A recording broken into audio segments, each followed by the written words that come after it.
Assalamualaikum warahmatullahi wabarakatuh. Alhamdulillahirabbil alamin. Allahumma shalli ala sayyidina Muhammad wa ala ali sayyidina Muhammad.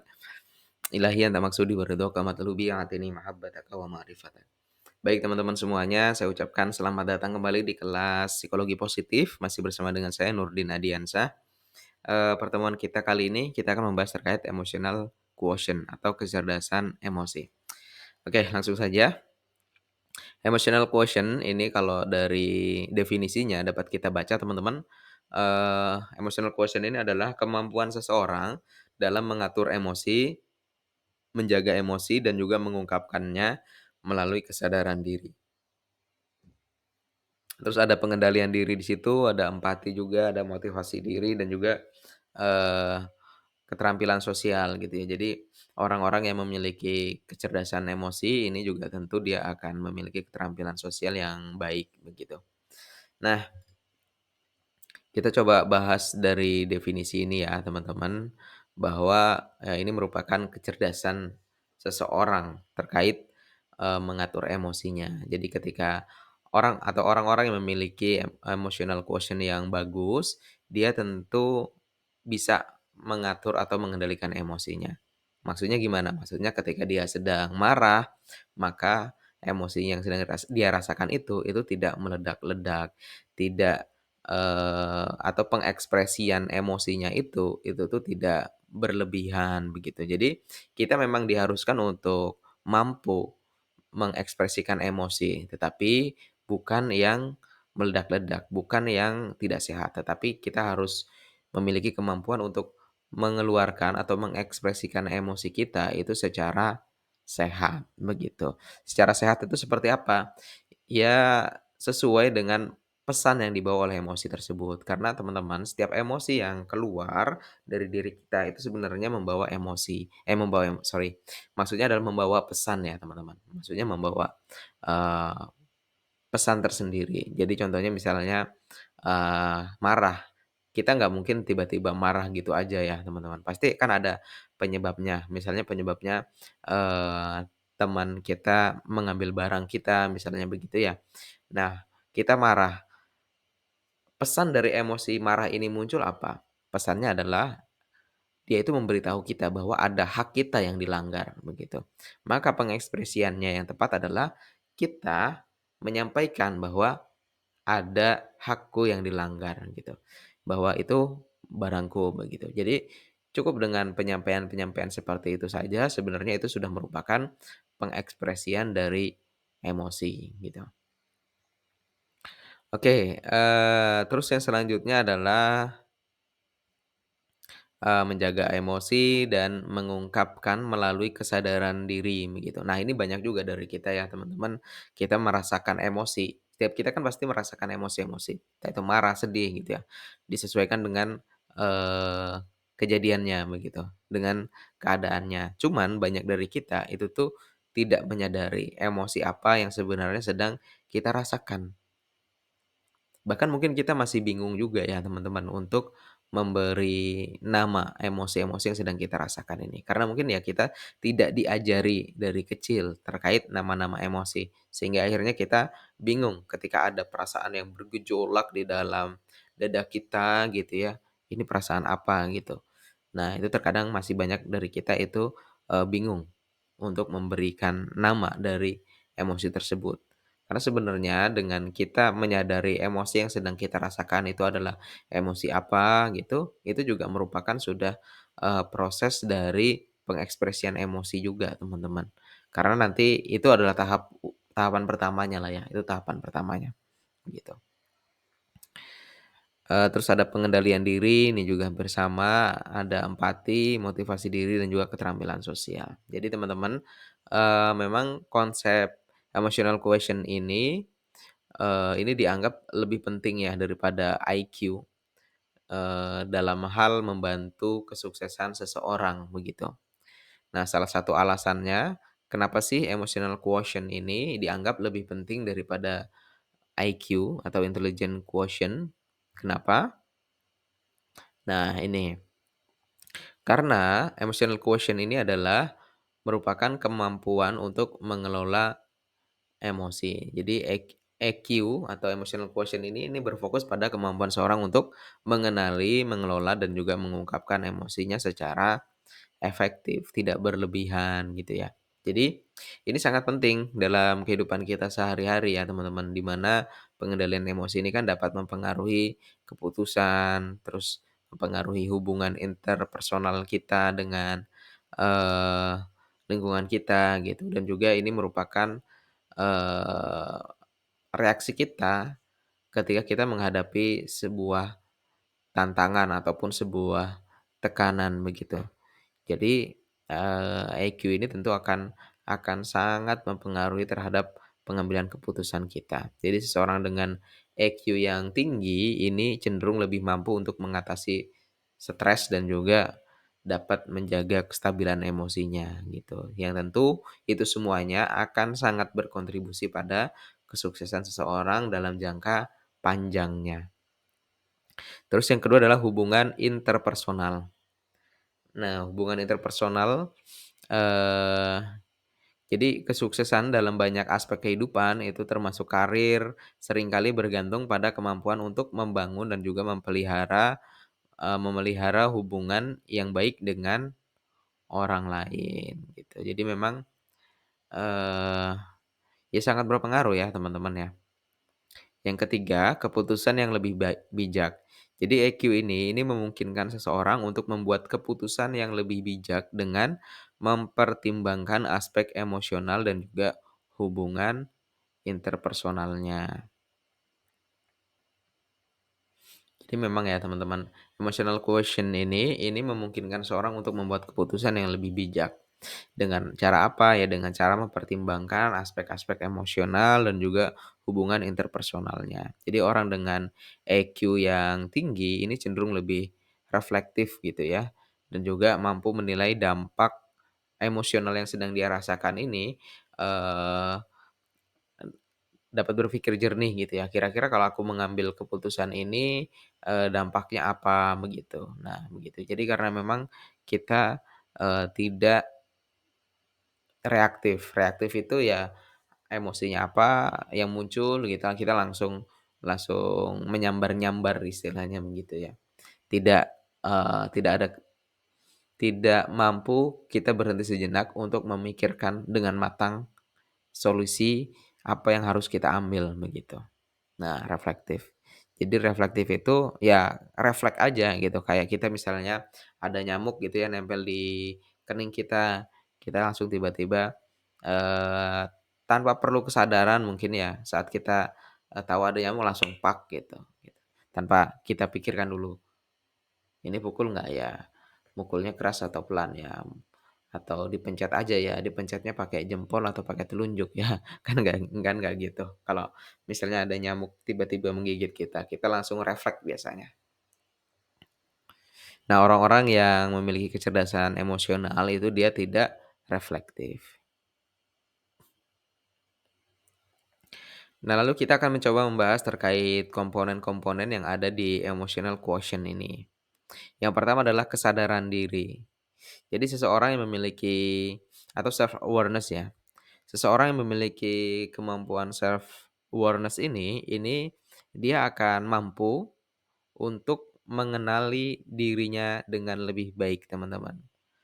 Seperti misalnya, apa sih kelebihan dia, apa sih kekurangan dia, gitu. Nah, dengan demikian, seseorang tersebut itu akan lebih sadar diri dan dapat menangani suatu kritikan untuk digunakan sebagai bekal dalam memperbaiki diri dia, gitu. Karena apa? Karena dia sudah memiliki kesadaran, yang bagus terkait dirinya sendiri.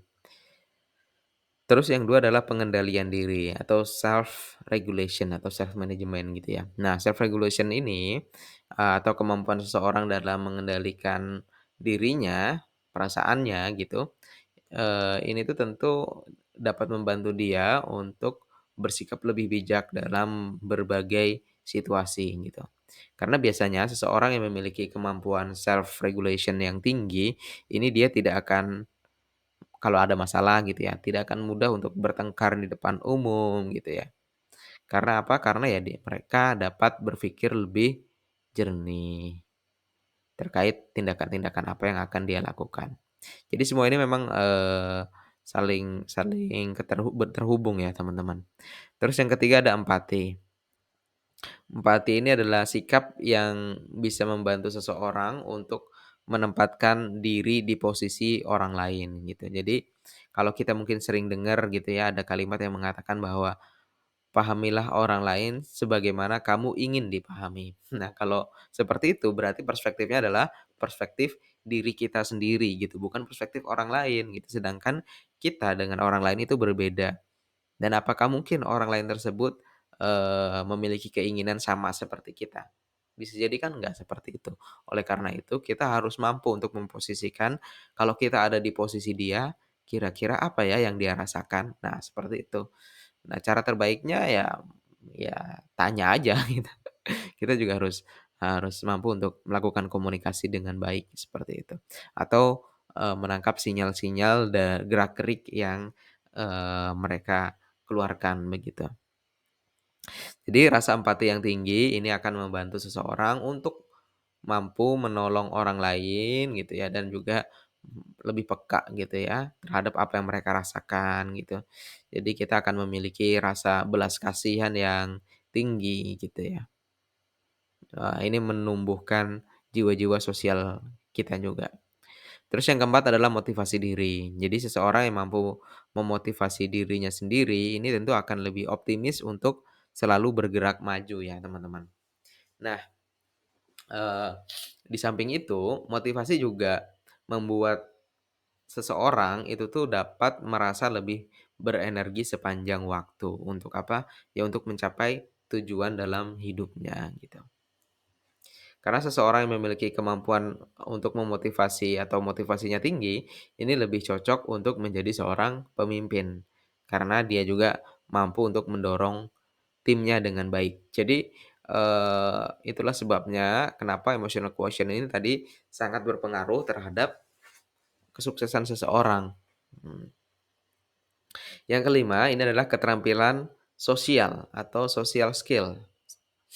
Ini adalah kemampuan seseorang untuk menghadapi orang lain. Kemampuan ini berkaitan dengan keberadaan seseorang di lingkungan sosial, agar dirinya bisa lebih adaptif gitu ya. Tadi lawan kata dari, reflektif itu adalah ya adaptif. Kita dapat beradaptasi, menyesuaikan dengan lingkungan kita, dengan apa yang seharusnya kita, lakukan begitu.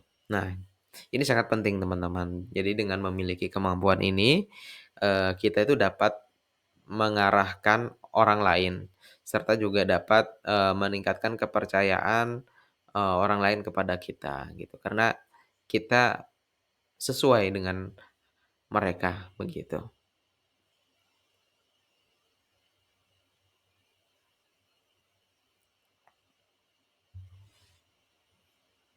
Nah, terus bagaimana sih cara meningkatkan emotional quotient ini?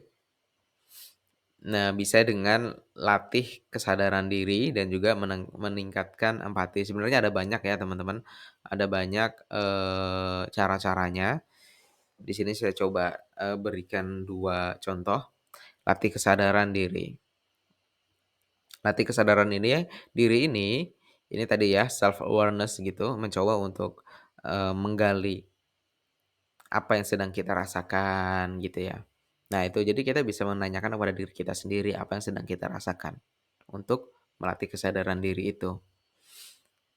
Jadi setiap emosi-emosi yang muncul coba kita, eee, berhenti sejenak gitu ya, hening sejenak lalu kita tanyakan apa sih yang sedang kita rasakan. Kita mencoba untuk memberi nama perasaan yang muncul itu, terus mencoba menggali, kira-kira kenapa ya emosi ini tuh, bisa muncul seperti ini? Atau kalau misalnya kita biasanya, meledak-ledak emosinya, kita tanyakan, "Kenapa ya aku kalau, emosi marah ini muncul, kok suka meledak-ledak? Kira-kira ada apa ya? Apa yang salah denganku? Dulu apa yang terjadi padaku?" Gitu. Karena memang, hal-hal yang demikian itu biasanya efek dari unfinished business atau masalah-masalah di masa lalu yang tidak terselesaikan. Mungkin bisa jadi ada trauma di sana gitu ya, ada kejadian-kejadian yang, traumatis.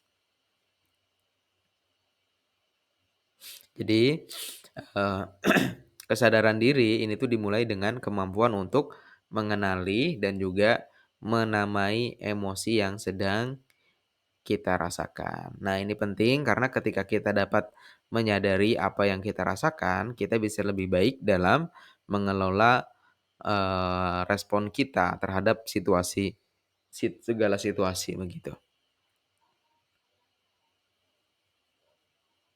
Nah, itu yang pertama, terus yang kedua adalah meningkatkan empati.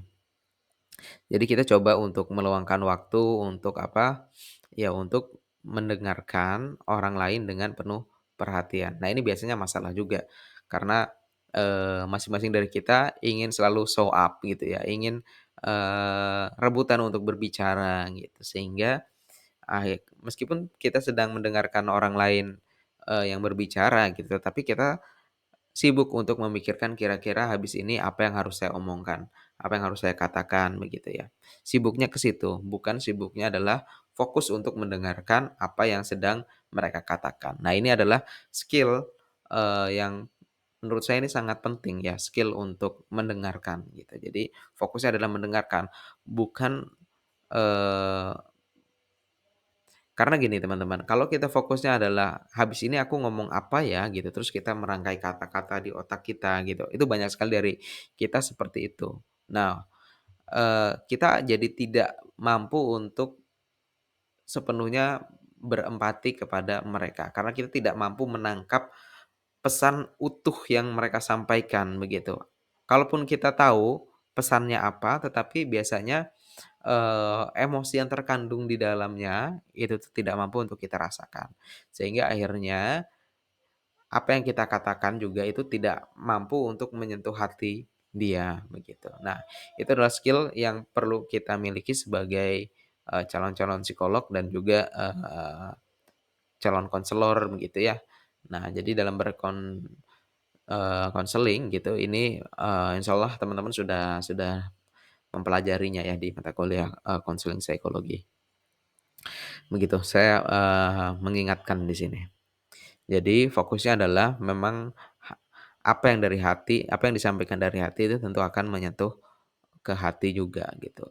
Nah, terus bagaimana kita bisa menyampaikan dengan hati kalau kita sendiri tidak dapat pesan yang utuh dari yang disampaikan oleh, klien kita misalnya begitu. Jadi kita perlu belajar untuk meningkatkan empati ini teman-teman dengan cara yang paling dasarnya adalah dengan cara tadi, mencoba untuk mendengarkan dengan penuh perhatian, gitu. Oke teman-teman, sebenarnya masih banyak lagi ya teman-teman yang dapat kita, gali terkait emotional quotient ini dan juga bagaimana cara meningkatkannya. Insyaallah, teman-teman nanti dapat pelajari di, modul-modul, kita begitu. Baik demikian teman-teman materi kita pada hari ini, semoga bermanfaat. Akhirul kalam wabillahi taufik wal hidayah. Wassalamualaikum warahmatullahi wabarakatuh.